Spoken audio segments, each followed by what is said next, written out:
जब अंधे धृतराष्ट्र ने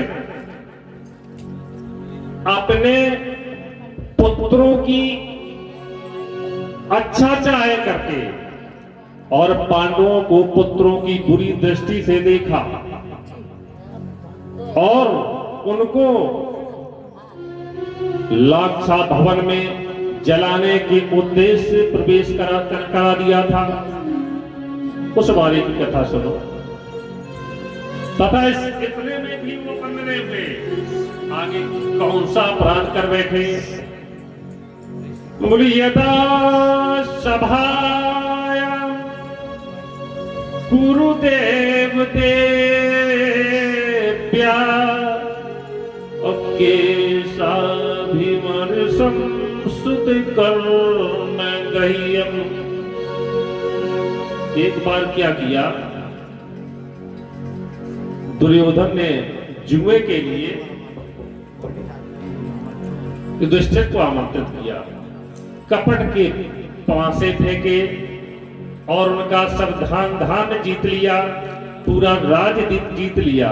और बाद में युधिष्ठिर ने दुर्योधन के कहने पर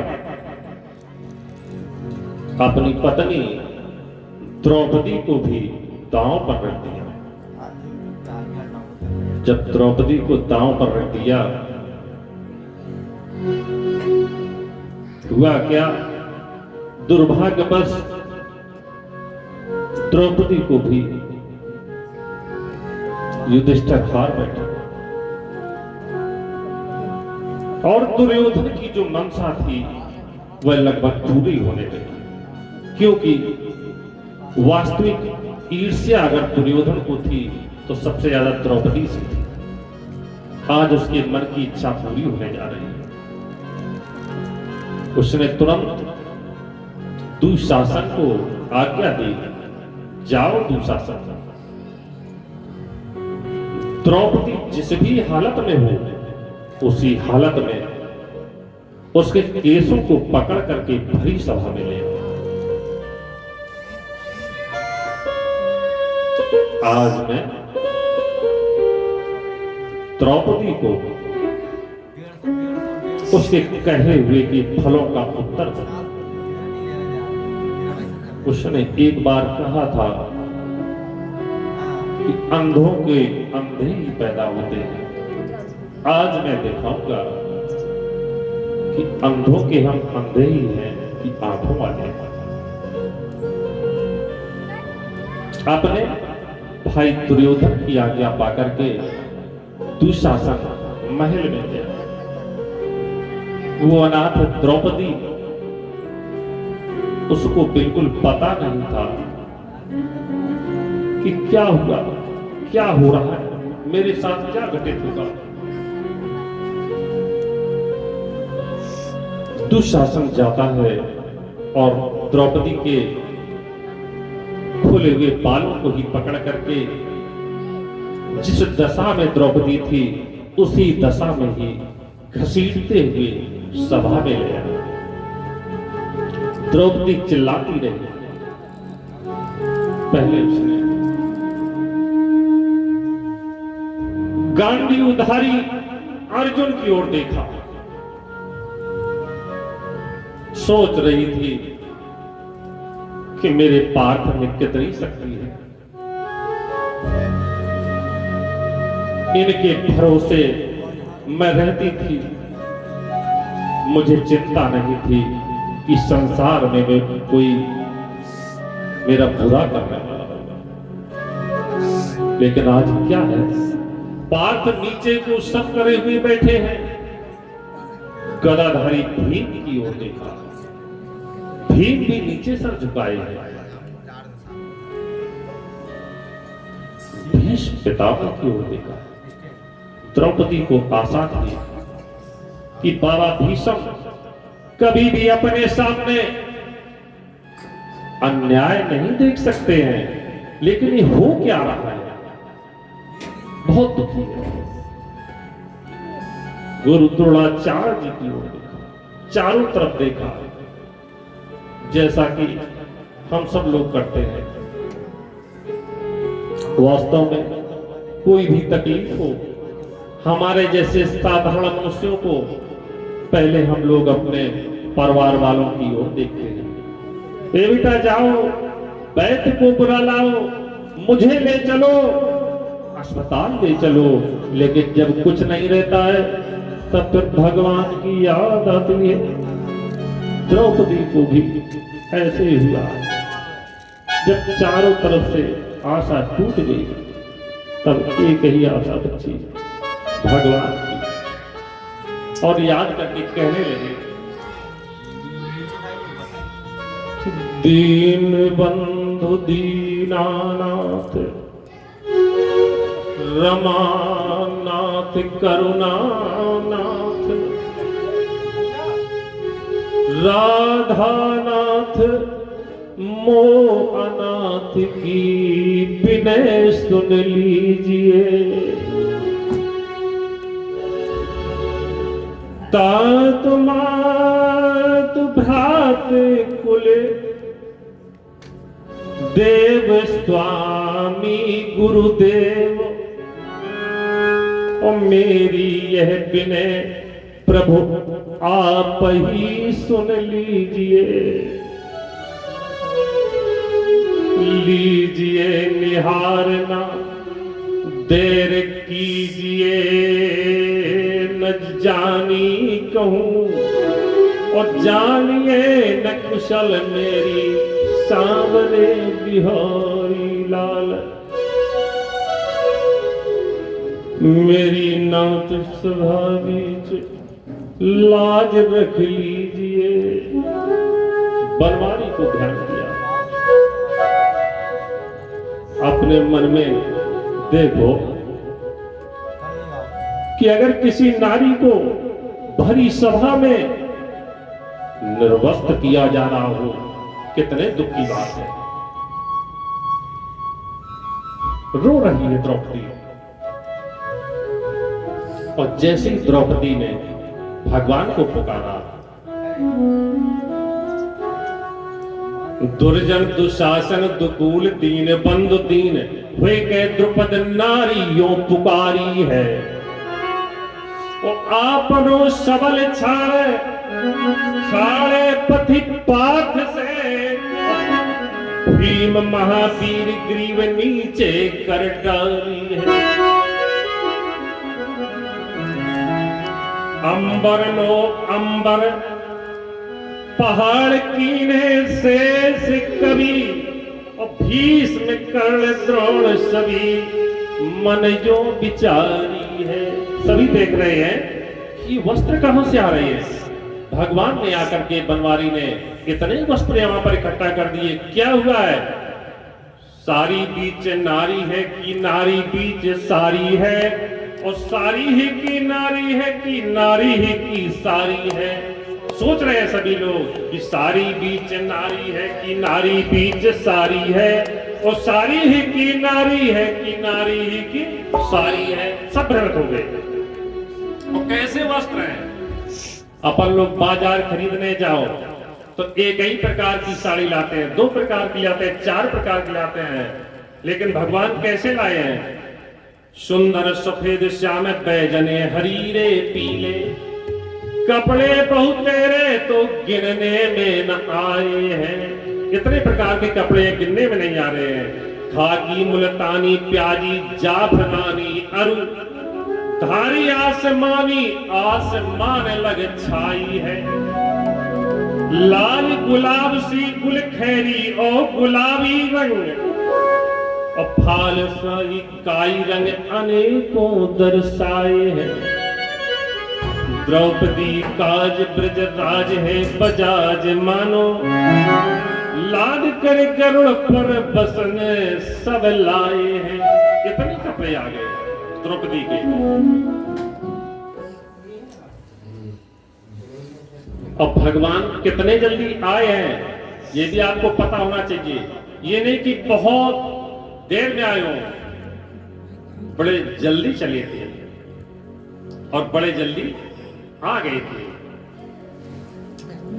कंचन रूप अटारी तजी, हमें और तजी कुबे जाहुषि दासी हो रही भान उदो से भयो सत भामत जी अधरंगे रमासी बंसी तजी अरु ग्वाल तजे और गऊ तजी मझ बन माझ प्यासी वादन द्रौपदी हमें दौड़े थके अब तुमने कही चलो द्वारिका के पासी। जब तेल लगाए थे तो एकदम छोड़ करके चले थे, लेकिन क्यों आए थे ये आपको पता है? जब शिशुपाल को मैंने मारा था और शिशुपाल के मारने पर सुदर्शन से मेरी अंगुली में रक्त आ गया था, उस जब रक्त की धारा बही थी तब तुमने क्या किया था? देखो मेरी सभी रानियां उपस्थित थी। सो की सत्य भामा कियो और रुक्मण रोई धाय और तब लग देवी द्रौपदी नहीं बांधन को पट खोजती पट रानी अकुलाय और तब लग देवी द्रौपदी देखे थे यदुवीर और कट अंगुली में बांधन को चीरो अपनो चीर। आज मैं जो आपने एक पट्टी मेरी उंगली में बांध दी थी उसी का ऋणिया था। ऋणिया बनाया तूने आज चार धागों से, भूलू न कभी मैं इस प्रेम की कहानी को। उसी दिन मैंने ये प्रतिज्ञा कर ली थी, हे द्रौपदी तुमने भले ही 4 धागों से मुझे ऋणिया बनाया है, इस प्रेम की कहानी को मैं नहीं भूलूंगा। क्योंकि मेरी पटरानियां तो ढूंढ रही थी वस्त्र को मैं पट्टी के रूप में बांधने के लिए, लेकिन तुमने बहती रक्त की धारा को निहारा तो सभी ने था, पर सूझी न सूझ बूझ एक पटरानी को। पीर भई भारी तुमने फार दई सारी झट, नेक ना विचार कियो तो नई और पुरानी को।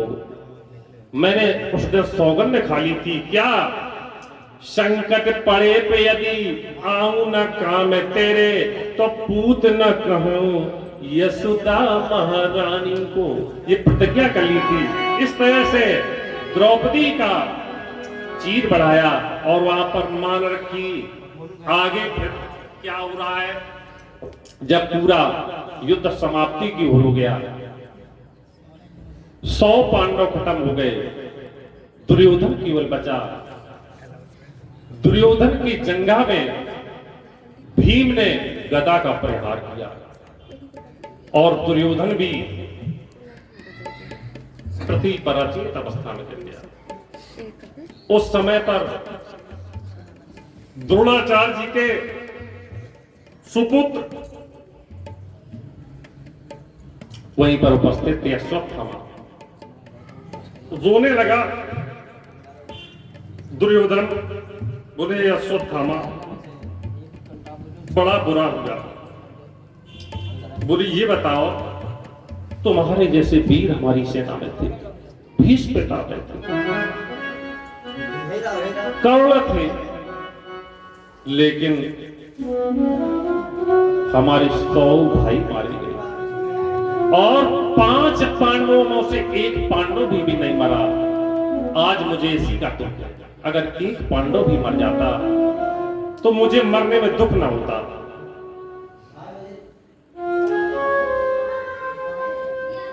तो अश्वत्थामा बोला, दुर्योधन तुम क्यों करते हो? अभी मैं आपके सामने 5 पांडवों की शीश लेकर के आता हूं, आपको सांत्वना हो जाएगी? बोले हां अवश्य हो जाएगी। और अश्वत्थामा वहां से चलता है। कहां पहुंचता है? युधिष्ठिर के शिविर में। सभी लोग सो रहे थे, सब लोग सोए हुए थे, लेकिन दुर्भाग्यवश 5 पांडव उस शिविर में नहीं थे। द्रौपदी के 5 पुत्र पलकों पर सो रहे थे। ये अश्वत्थामा पड़े हुए थे जिस जगह 5 चाली के पूत और जा पहुंचा द्रोणी वहीं बनकर यम का दूत। वहीं पहुंच गया और द्रौपदी के 5 पुत्रों की हत्या कर दी। हत्यारे ने उस जगह काट दिए वे लाल और उन 5 के शीश ले निकल गया तत्काल। उस हत्यारे ने 5 उस द्रौपदी के पुत्रों को शीश काट करके दुर्योधन के पास गया। दुर्योधन ने जैसे ही उन कोमल कोमल बालकों के सिरों को अपने हाथों में लिया तो बड़ा प्रसन्न हुआ। बोला सब थामा, आज तुमने मेरे मन की कर दी। बड़ा प्रसन्न हुआ, बहुत प्रसन्न हुआ। लेकिन जैसे ही उन्होंने उसको कुचला, कुचलते में उसे समझ में आ गया ये पांडुपुत्र नहीं है। पांडुपुत्र इतने कमजोर, ये तो कोई तुम बालक ले आए। और बड़ी खुशी और तुरंत दुख में मूर्छित हो गया और तुरंत वहीं पर उसकी मृत्यु हो जाती है। इधर पैरों का दृश्य देखो, शिविर में फिर क्या हो रहा है। पैरों में रक्त बह रहा था, हर अबला खड़ी रो रही थी। पैरों में रक्त बह रहा था, हर अबला खड़ी रो रही थी। पैरों में रक्त बह रहा था, हर अबला खड़ी रो रही थी। द्रौपदी बाल बिखराए हुए लाशों पर पड़ी रो रही थी। द्रौपदी बाल बिखराए लाशों पे पड़ी रो रही थी।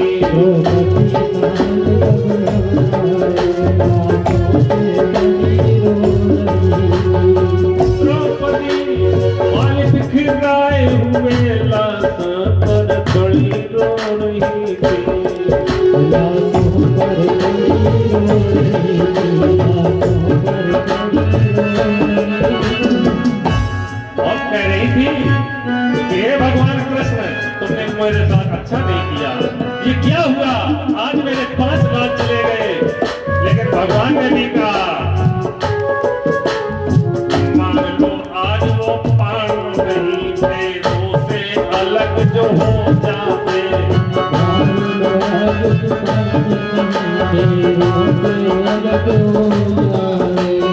अभी आप तेरे सारे तो टुकड़े पड़े नजर आते।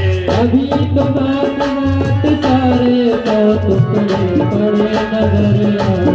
तो अभी 5 पांडव तेरे कटे तेरे नजर आते।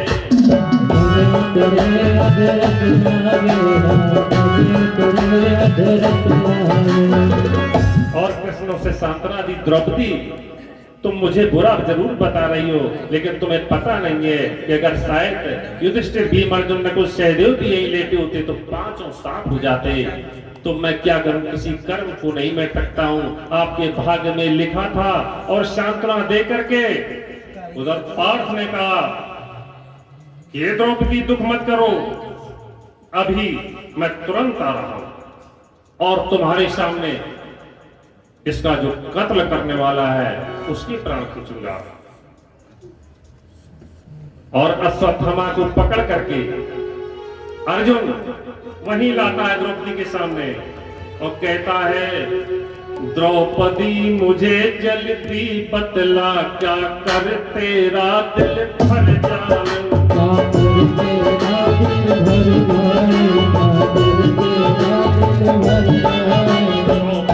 मुझे जल्दी बतला, क्या कर तेरा दिल भर डालूं।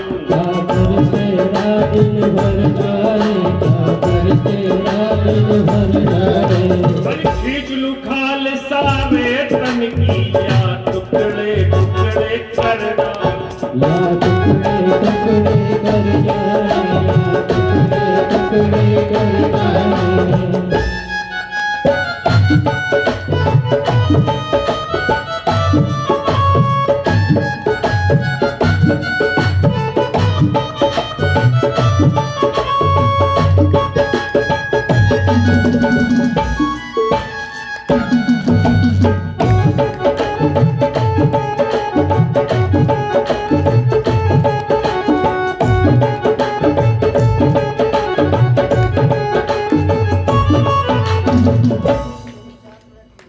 द्रौपदी को दया आ गई, बोले हे अर्जुन, मेरे पुत्र तो चले गए, जाने दो, लेकिन इस ब्राह्मण